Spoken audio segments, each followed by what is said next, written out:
Question number second, so that any positive odd integer is in the form of 6q+1, 6q+3 and 6q+5 where q is some integers. ठीक है, तो हम यहाँ पे देखेंगे सबसे पहली बात, इस क्वेश्चन को सॉल्व नहीं करना है, इस क्वेश्चन में हमको शो करना है। ठीक है, मीन्स बताना है कि ये जो पॉजिटिव और इंटीजर कोई भी होगा तो वो इस फॉर्म का होता है 6q+1, 6q+3 एंड 6q+5। ठीक है, और ये हमको सॉल्व कैसे करना है, बाय यूजिंग इक्वलिट डिवीजन लेम।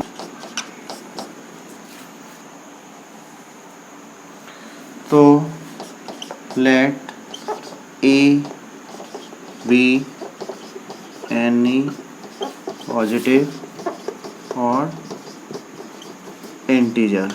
ठीक है, तो देखिए यहाँ पर शो करना है आपको। ठीक है, any positive odd integers means ये रहा आपका एनी पॉजिटिव और इंटीजर, इसको हमने क्या मान लिया, let a B any positive odd integers. ठीक है, और b and r B other integers. ठीक है, बी और आर की भी हमको यहाँ पर रिक्वायरमेंट रहेगी, तो हमने उनको भी अज्यूम कर लिया है, क्योंकि इक्वलिट से डिवीजन लेमा का जो स्टेटमेंट होता है वो क्या होता है, a equal to b q plus r. ठीक है, तो हमने यहाँ पे अज्यूम किया है a B any positive odd integers and b and r B other integers which satisfy the relation a equal to b q plus r. ठीक है, जो कि इस रिलेशन को सेटिस्फाई करते हैं। ठीक है, इसको नाम दे दिया हमने क्वेश्चन नंबर फर्स्ट। ठीक है, तो यहाँ पे देखिए क्वेश्चन में क्या लिखा हुआ है, 6q+1, 6q+3 एंड 6q+5। तो यहाँ पे हम देखेंगे कि b की वैल्यू जो है वो कितनी है, यहाँ पर 6 है। कितनी है, 6। तो हियर b इक्वल टू 6। तो b के करस्पॉन्डिंग जो r की वैल्यूज आएंगी, ऑल द पॉसिबल वैल्यूज क्या होंगी, तो r इक्वल टू होगा आपका 0 हो सकता है, 1 हो सकता है, 2, 3, 4 और 5। ठीक है, तो जब b इक्वल टू 6 होगा तो r की आपके पास ये वैल्यूज आएंगी। ठीक है, यदि यहाँ पर b इक्वल टू 7 होता तो यहाँ पर क्या होता, 6 और आ जाता। ठीक है, मीन्स जो भी यहाँ पर b की वैल्यू होती है उसमें से आप 1 माइनस कर दीजिए तो आपको मैक्सिमम वैल्यू आ जाएगी r की, और स्टार्टिंग कहाँ से होगी इसकी, हमेशा 0 से। ठीक है, क्योंकि रिमाइंडर 0 हो सकता है या फिर डिविजर से एक कम। ठीक है, तो डिविजर से एक कम कितना हुआ, 5। ठीक है, चलिए अब हम क्या करते हैं, हमारा b इक्वल टू 6 है और r इक्वल टू ये सारा पॉसिबल वैल्यूज़ हैं। ठीक है, तो हम एक एक करके r की करस्पॉन्डिंग वैल्यू से a की वैल्यू फाइंड करते हैं। ठीक है, पेन r इक्वल 0, जब r की वैल्यू 0 है और b की वैल्यू तो आपकी फिक्स है हर केस में, क्योंकि ये डिविजर है। ठीक है, तो a इक्वल टू क्या हो जाएगा उस केस में, a इक्वल हो जाएगा 6q+0।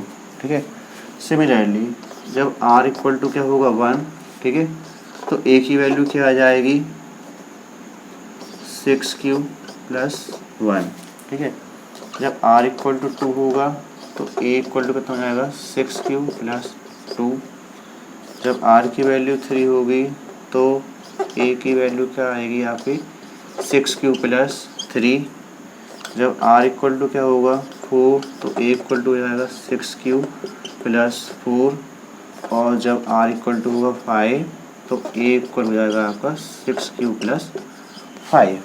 ठीक है, तो ये b की वैल्यू 6 और r की करस्पॉन्डिंग वैल्यू के according by using relationship first या इक्वेशन 1 का यूज करते हुए, इक्वलिट्स डिवीजन लेमा का यूज करते हुए हमको ये सारे रिजल्ट्स यहाँ पर मिल गए हैं। ठीक है, तो इन सारे रिजल्ट्स को हम ऑब्जर्व करते हैं। ठीक है, ये देखिए यहाँ पर 0 लिखा हुआ है, इसका कोई मतलब नहीं, तो ये टर्म क्या हो जाएगा अपने आप में 6q। ठीक है, यदि आप इसको डिवाइड करेंगे 2 से, ठीक है, तो ये डिवाइड हो जाएगा। तो 2 से जो टर्म डिवाइड हो जाती है या जो गिवन न्यूमरल डिवाइड होता है उसको क्या बोलते हैं हम, इवन नंबर। क्या बोलेंगे, इवन नंबर। ठीक है, तो ये रहेगा आपका क्या, इवन नंबर। ठीक है, और ये देखेंगे यहाँ पर 6 तो हो जाएगा 2 से डिवाइड, लेकिन 1 नहीं होगा, तो ये क्या बनेगा हमारा यहाँ पर ऑड, ठीक है। सिमिलर ये देखिए यहाँ पर 6 + 2, ये भी क्या रहेगा हमारा इवन, क्योंकि ये दोनों ही टर्म 2 से डिवाइड होंगे, डिविजिबल हैं। ये देखिए फिर से अगेन ऑड, फिर ये देखेंगे इवन, और लास्ट वाला क्या है आपका ऑड, ठीक है।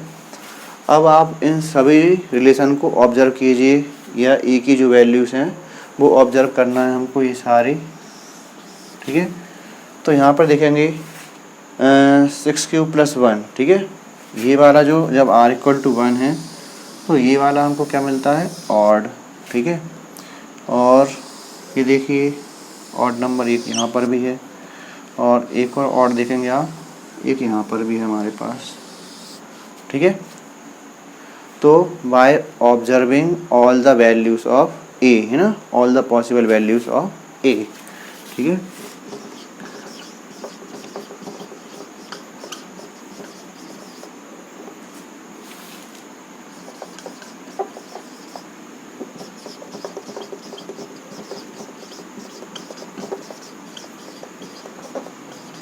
ऑफ ए, है ना। तो we can say that any positive odd integer is in the form of 6³ + 1, 6³ + 3 and 6³ + 5, ठीक है।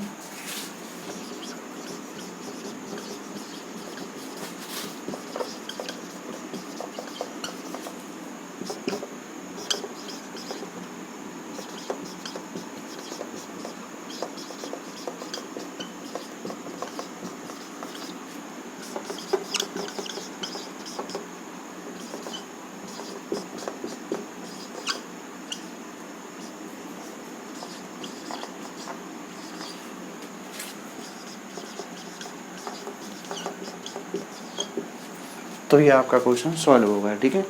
एक बार और देखेंगे हमको क्वेश्चन नंबर 2 में दिया हुआ था, सो that any positive odd integer is of the form, form मतलब ये इस फॉर्म में एग्जिस्ट करता होगा, ठीक है, पर्टिकुलर इस कंडीशन के लिए जब डिविजर कितना है हमारा 6 है, ठीक है। 6³ + 3, 6³ + 5 where q is some integers, ठीक है। जब भी आप 6 से किसी नंबर को डिवाइड करेंगे कुछ ना कुछ आपको आंसर मिलेगा, क्वेश्चन मिलेगा, तो उसको हमने क्या माना है यहाँ पर q, ठीक है, जो पॉजिटिव इंटीजर रहने वाला है यहाँ पर, ठीक है। तो इसको सॉल्व करने के लिए यूज किया हमने इक्विलिब्रियम डिवीजन लेम्मा का, ठीक है। तो सबसे पहले ये एनी पॉजिटिव और इंटीजर था जो हमको पता नहीं था, उसको हमने पहले अज्यूम किया, तो let a be any positive odd integers, ठीक है, और इंटीजर माना हमने इसको पहले। फिर बी और आर वी अदर इंटीजर्स, क्योंकि इसमें बी और आर और आते हैं आपके इक्विलिब्रियम डिवीजन लेम्मा का जो स्टेटमेंट है वो इन सब से मिलकर पूरा होता है, इसलिए हमको इन इंटीजर्स को भी एज्यूम करना पड़ा, ठीक है। अब देखेंगे आप क्वेश्चन में हमने देखा कि जो इसको कंपेयर करेंगे इस कंडीशन को यहाँ पे, तो b की वैल्यू क्या मिलेगी आपको यहाँ पर 6, ठीक है। और जब b हमारा 6 होगा तो r की पॉसिबल वैल्यूज़ क्या होंगी 0, 1, 2, 3, 4, 5, ठीक है। मीन्स जितना आपका डिविजर होता है उसमें से आप 1 माइनस कर दीजिए तो आपको रिमाइंडर की मैक्सिमम वैल्यू मिल जाएगी, उससे रिवर्स आ जाएगी आप 0 तक, ठीक है, ठीक है, इंटीजर्स की फॉर्म में। तो फिर b = 6 और r की ये 1, 2, 3 जो भी करस्पॉन्डिंग वैल्यूज़ हैं उसके अकॉर्डिंग हमने इस a की वैल्यू फाइंड की। यहाँ पर देखिए जब r = 0 है तो इक्वल टू जाएगा 6³ + 0, ठीक है। सिमिलरली ये सारी वैल्यूज़ यहाँ पे b की वैल्यू 6 है और r की वैल्यू है अलग अलग, उनके अकॉर्डिंग ये सारी वैल्यूज़ हमने लिख ली, ठीक है। फिर हमने देखा, ठीक है, तो ये जो था ये 2 से डिवाइड हो जाएगा टर्म, तो ये इवन कहलाएगा, ये 2 से पूरी तरह डिवाइड नहीं होगा तो ऑड कहलाएगा, ठीक है। तो हमने सारे टर्म्स में ऑड इवन को सेपरेट कर लिया, ठीक है। तो हमने इस पूरे ऑब्जर्वेशन में देखा कि जो 6³ + 1 का फॉर्म है, ठीक है, यहाँ पे देखिए 6³ + 1 का फॉर्म वो कैसा है ऑड, ठीक है। सिमिलरली 6³ + 3 का जो फॉर्म है वो भी क्या है ऑड है, और 6³ + 5 का जो फॉर्म है वो भी क्या है ऑड है, ठीक है। तो by observing all the possible values of a, ठीक है, ये सारी पॉसिबल वैल्यूज़ हैं, we can say that any positive odd integer is in the form of 6³ + 1, 6³ + 3 and 6³ + 5।